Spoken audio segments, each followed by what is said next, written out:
Algo sobre el microquimerismo femenino o porque tu hijo nace con rasgos de otro hombre. www.peluchan.net.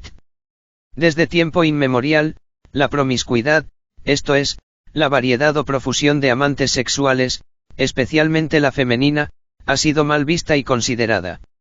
El cristianismo la condena sin vuelta de hoja.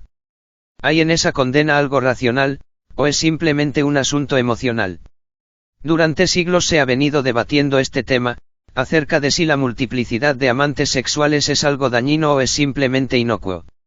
Los partidarios de la libertad sexual, esto es, del derecho de todo adulto de tener multiplicidad de amantes sexuales, está claro que dicen que el sexo es algo muy importante, casi lo más importante, en la vida de los humanos, que las relaciones sexuales son siempre beneficiosas, que el que se priva de sexo podrá padecer diversidad de dolencias, que el sexo no tiene solamente cualidades procreativas sino también, recreativas y se me quedan varias otras consideraciones en el tintero.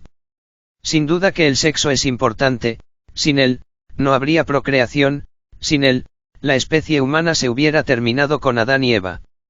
A ninguna persona que sepa pensar un poco, se le puede escapar que el sexo está vinculado íntimamente con la reproducción, y que el deseo sexual, anterior al sexo, y el placer sexual, durante el sexo, son otros tantos incentivos que impulsan a los humanos a practicar el sexo y, de este modo, resultar progenitores.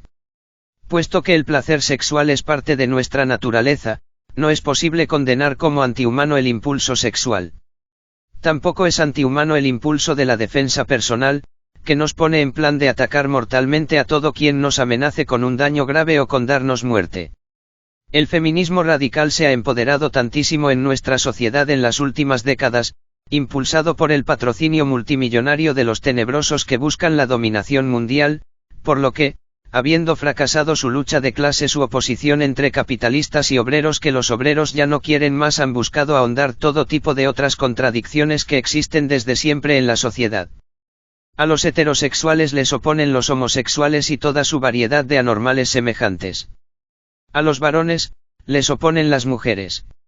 Y como las mujeres han sido, y siempre serán, el sexo que no tiene por objeto crear el mundo, sino ayudar a mantenerlo, y por tanto, el sexo menos pensante y más emocional de nuestra humanidad, las han trabajado insistentemente y ellas han caído multitudinariamente en las conjuras de los tenebrosos. Uno de ellos, el judío húngaro alias Soros, destina oficialmente miles de millones de dólares a la causa del feminismo radical, impulsando los grupos más violentos de mujeres marxistas, fundando cientos de miles de casas abortorias en todo el mundo, etc. El feminismo radical se diferencia del mero feminismo o defensa de los derechos de las féminas, porque no procura la igualdad de derechos ante la ley de ambos sexos, sino la imposición de las mujeres por sobre los varones, considerando que ellas son moralmente mejores, más inteligentes y más valientes que nosotros. El mundo al revés, típico del marxismo siglo XXI.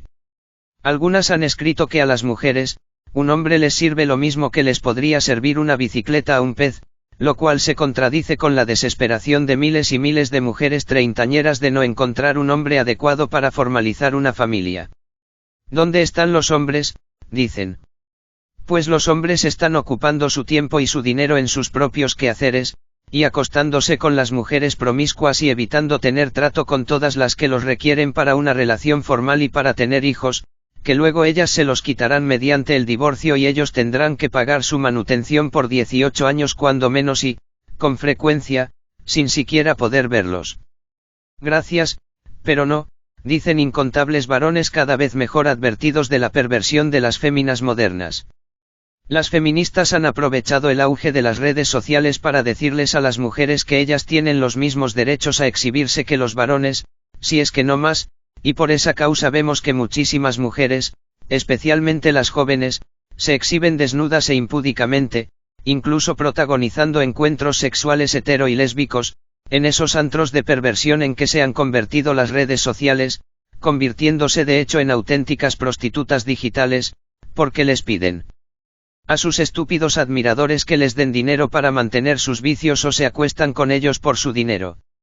De esta forma, desaprovechan sus años de mayor belleza, fragancia y fertilidad, más o menos entre los 17 años y los 25 años, dándose, como dicen los yanquis, a las calles, o sea, a multitud de encuentros sexuales con múltiples parejas.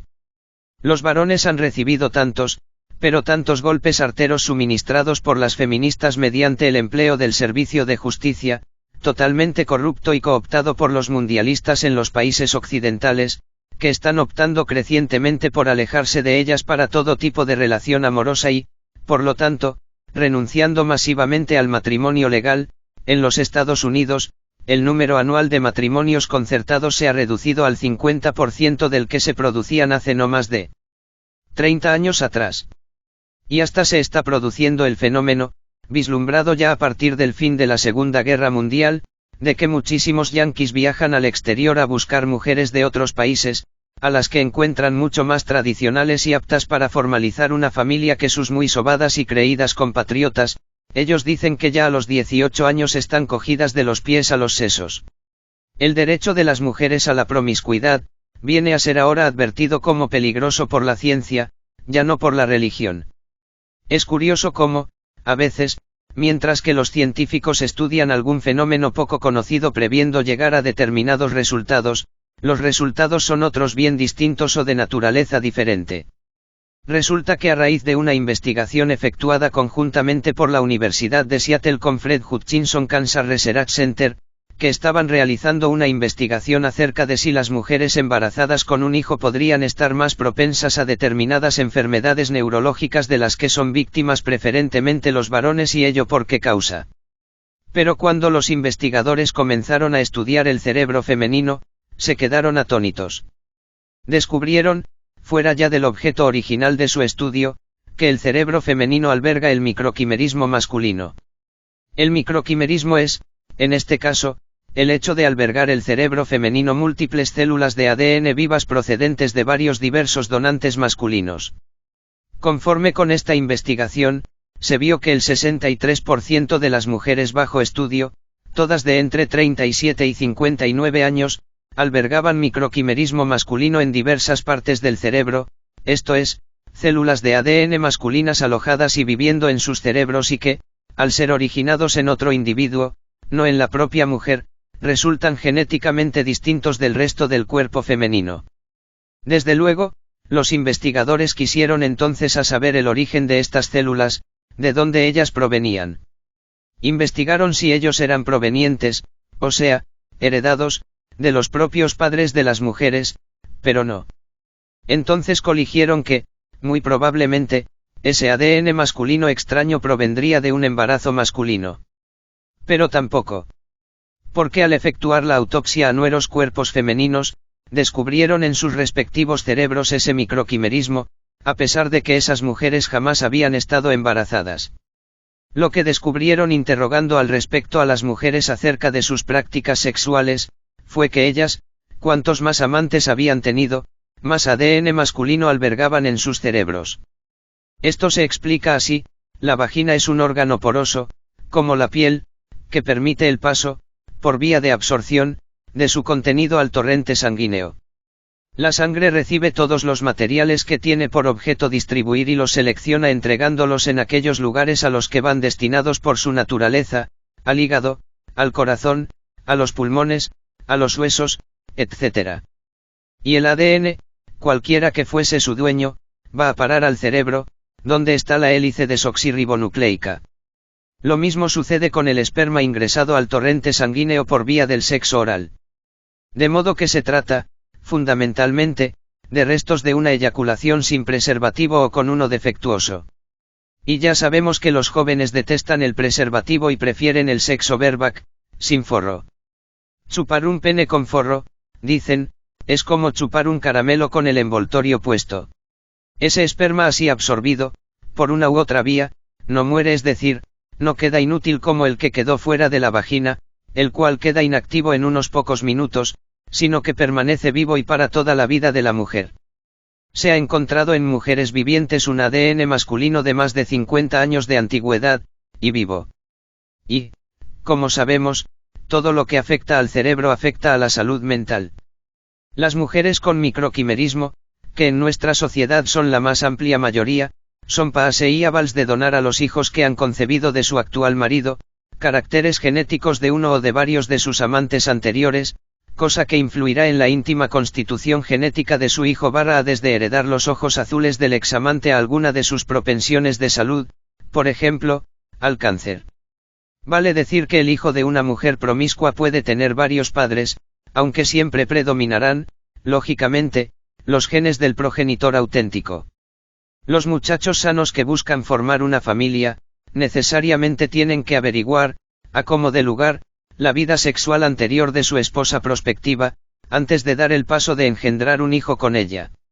Ya están casados y averiguan que ella fue súper promiscua, lo mejor que podrán hacer es hacerse practicar una vasectomía, porque de lo contrario, su hijo lo van a compartir con otros varios hombres que fueron amantes de su mujer. Saludos a todos.